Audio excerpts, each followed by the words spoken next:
people I'm looking for. Somebody comes early, stays late. And unlike Washington, D.C., they're going on vacation. We'll get around to them in a minute. But I just want to tell each of you how much I appreciate what you do, the impact that you have in your community, the power with which you are able to influence those around you. And each of us in our own way have that opportunity, whether we take advantage of it or not. You all know that I'm a bit of a competitor. I believe in competing. I believe that our founding fathers, as they created that extraordinary document back as we were being formulated as a country in the Constitution, and in particular, I tell people, I said I'm kind of fond of the Second Amendment. You never know when you want to go running with your dog and, you know, a coyote might come out and attack your dog. So you want to... I like that Second Amendment part of that thing. Also kind of fond of the 10th Amendment. 10th Amendment, which talks about you don't have to be a constitutional law professor to remember this one. That one where it says that powers are enumerated in the Constitution for the federal government. They're limited. And then everything else is reserved for the states, for the individuals. That 10th Amendment is why states compete against each other. It's where the concept of competition in this country really came from. It's the reason that you have states like Texas. You have states like Florida and Rick Scott, what he's doing over there. Every month for the last 3 years, the unemployment rate has gone down in the state of Florida. You go over to Louisiana and you see what Bobby Jindal is doing there, making that state a real mecca for job creation. You go to South Carolina and see what Nikki Haley is doing, moving people from the dependence of welfare to the independence of work. Powerful Republican red state government making a difference in this country. That's what competition is really supposed to be about. I tell people, I say governing is it's really not rocket science. You have to have a regulatory climate that's fair and predictable, a legal system that doesn't allow for oversuing, a regulatory climate that's fair, predictable, skilled workforce that is developed by accountable public schools. Those are the 4 things that you do to create this great foundation in your state. And then get out of the way and let the private sector do what the private sector does best. What is the most powerful thing that we can do for our people? To allow them to have a job to take care of their families. I can't think of anything more decent, more honorable. And if I went around the hall and I said, what's the most important thing that state government does? I'd hear a lot of things. I'd hear education. I'd hear building transportation infrastructure, building water infrastructure, delivering health care, all of those things. And you'd be right. But it's not the most important thing. The most important thing the government does. The most important thing that we do in our capital cities is working with our legislators to help create this climate where men and women in the private sector know that they have the ability to keep more of what they work for. That's building that economic climate so that men and women can take care of their families. That's what's going on across this country in those red states, I would suggest to you. It's why there's this great competition going on. And it's really easy. I tell people, I said, it is easy to go. Hard part's finding men and women who are principled, who are disciplined, to put those simple concepts and policies in place. That's the reason. I tell people, I said, that's the beauty of our founding fathers' concept of this country. Go find those places, find that place where you want to live. Listen, if you think it is in your best interest, and what the climate that you want to live in, that has high taxes, has a high regulatory climate, that allows for multiple trips to the courthouse, and has a skilled workforce that's hard to find because the unions are destroying public schools, you're free to go live in California. It's there. It's there for you. But if you want to live in a place that believes in freedom, you elect men and women. Like Governor Branstad, like Kim Reynolds, and you put the legislative process in, you take over your Senate this time around, and you put the policies into place that make this state competitive. That's how you do it. Our country, I am so bullish about America. Oh, we got our problems. I told you I was going to get around to Washington. And we got our challenges. We've got a debt that is the same size as our domestic product. We have millions of people out there that can't find the job that they want. 1 out of 7 of our people are on food stamps. And we don't have to accept that fate. We do not have to accept that fate in this country. But we can make America new again.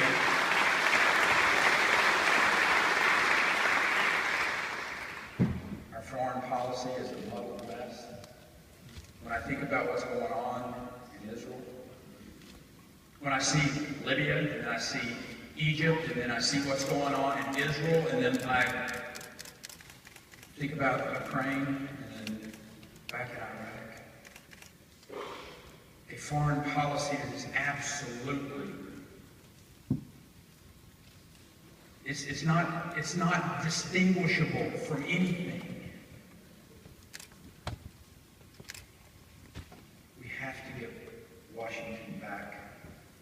Men and women who understand not only the importance of that 10th Amendment, men and women who are committed to doing the few things that we know we have to do in this country. They're enumerated in the Constitution. And do the things that are enumerated, like defend the border, Mr. President. It is there. That is a constitutional requirement. And for years, we have known that this was a problem. In 2010, I actually delivered to the President a letter on the tarmac in Austin, Texas. Make sure you got it. I was pretty sure the U.S. mail delivered to the White House, but I wanted to make sure. And handed it to him. And it talked about the challenges that we were having on the state of Texas on that southern border. And the insecurity. In the spring of 2012, he was also he was sent another letter. This one bringing attention to him and his administration, that there were unaccompanied minor children traveling long distances on the tops of trains coming to Texas and crossing the border. Over 2 years ago, this president was warned that if that was not addressed, there would be a deluge coming. And we've seen that play out. We've seen that human tragedy. Those young people who are abused, misused, they're put into the work of the cartels. Yes, it is a tragedy. But that's only part of the story. The other side of that story are the individuals who are coming in and crossing the border illegally. Adults who have ill intent on their mind. Individuals who in some cases have been deported multiple times.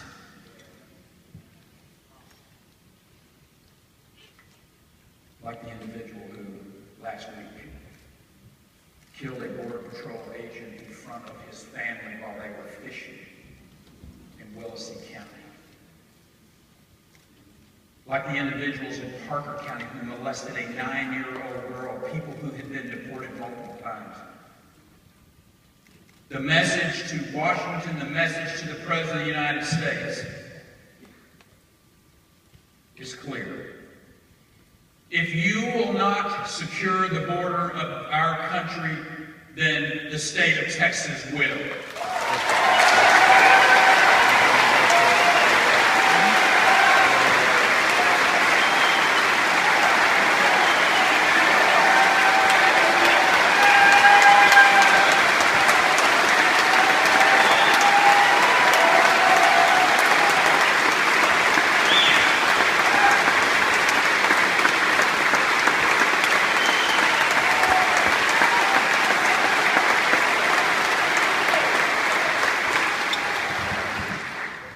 We all have been called. We've all been called to perform. We've all been called to duty. You've been called to make your community, your state, your country better. And in the face of these attacks, there are those who say, people of faith, you go do your faith thing over there in the church, but you stay out of the public arena. Well, I don't believe that. I don't believe that at all. I think you are called to be involved in the public arena. It is your responsibility to be in that public arena. Your values. I tell you, somebody's values are going to get legislated. The question is, whose values are going to be legislated? We got activist judges who are rewriting our laws. We have an assault on the unborn. But there is an answer. There is an answer.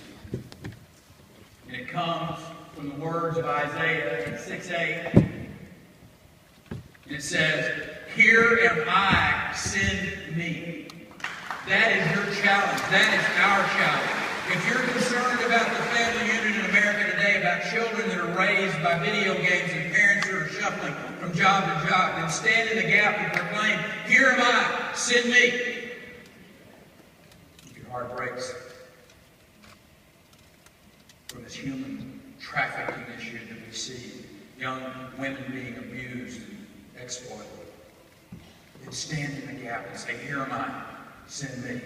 If you want to make your schools better, your community safer, your children's future brighter, then stand in the gap and say, "Here am I, send me." You see, the God who spoke of the majesty of creation, who led the children out of Israel, across the Red Sea, still alive today. Still alive today as well, impacting this country. He lives in the hearts of men. He hears the prayers of people. He makes his face shine upon all of us whenever we call his name. We don't have to accept this worldview of America that's patterned after Western Europe. We don't have to do that. I accept the worldview of Washington and Adams and Jefferson and Payne. That's the worldview I'm going to take. We see in America where anyone can succeed through hard work and through vision, an America that is abundant in liberty and without limits. That is our future. I think the future of this country is incredibly bright. And one of the reasons I see that is because I feel I see what's going to happen between now and November the 4th. You see, we have the opportunity to make a huge difference in this country by what happens right here in Iowa. Having Joni Ernst win that United States Senate seat can change the trajectory of this country. That is what you have the opportunity to do. We work like we've never worked before.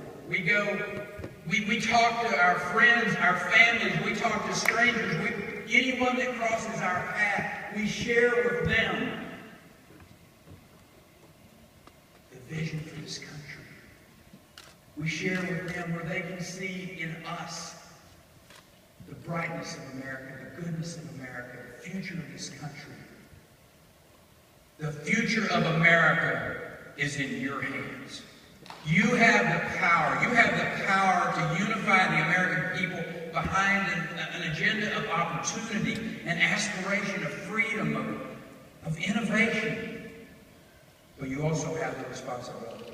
You have the responsibility to stand in the gap for future generations. You have the responsibility to ensure that the world's last best hope for freedom remains vibrant and growing. The future of this nation is up to you. It belongs to you. You have the power to save America and to make America strong again. So roll up your sleeves. Let's get to work and make America great again. God bless you.